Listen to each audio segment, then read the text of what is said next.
Hello children, I think all are safe.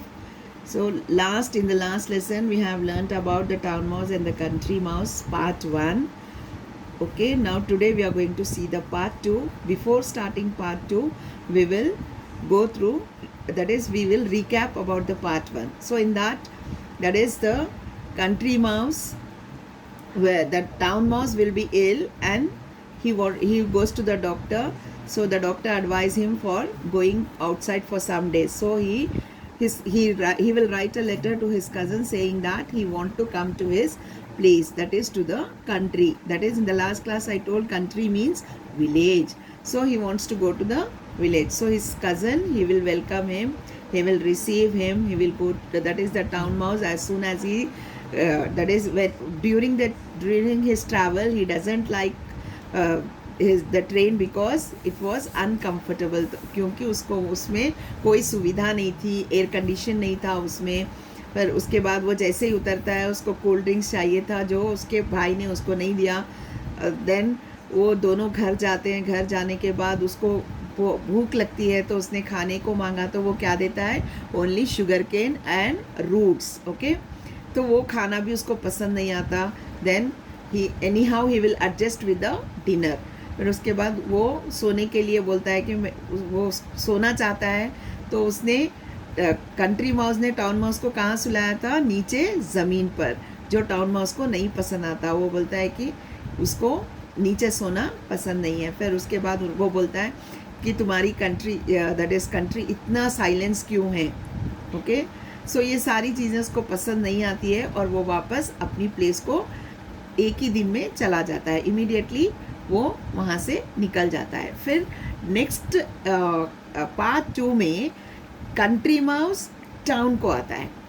Okay, फिर उसके बाद उसको देखो, we will see this whether the country mouse will like the town or not.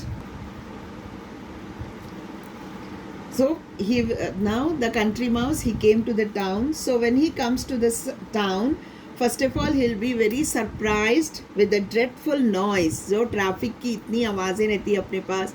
ये dreadful बोले तो very bad, unpleasant बोली मैं, असुविधाजनक जो बोली थी मैं लास्ट क्लास में, वो ये dreadful.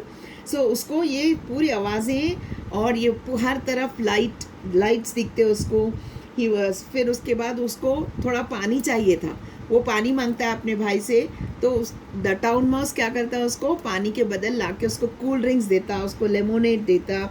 फिर उसको ये सारी चीज़ें कुछ भी अच्छी नहीं लगती. वो जस्ट उसको पानी चाहिए था और वो पानी पी लेता है. फिर उसके बाद वो town mouse, he'll give all sorts of things to him, that is cold drinks and all. So he will not drink all that.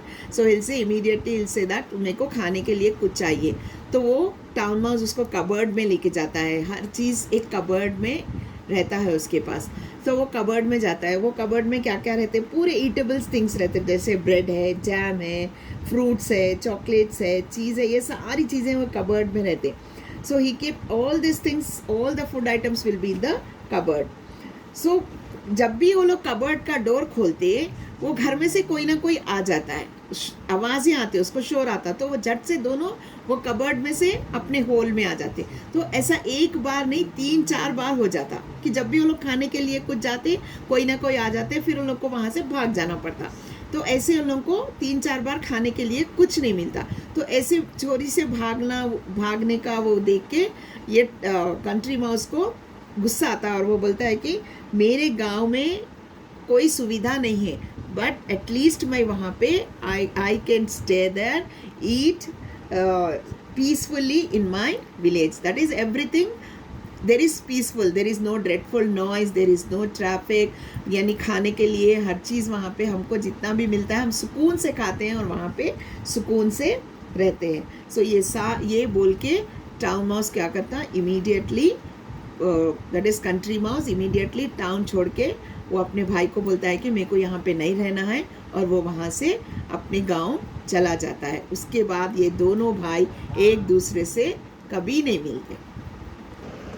What we can conclude with this story, we can say that there is much difference between the life of town and the country, that is village.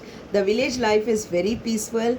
whole day the people are busy with their works, they work, and there is no pollution there, there is no noise pollution. They eat and they'll be very happy without anything. So here in the town we can see that the life is very busy. All that is, everywhere there is pollution, that is now noise pollution, air pollution, everything. So people, though they work hard, they have everywhere there are lights, there is pollution. So the life is not peaceful in the town compared to the village.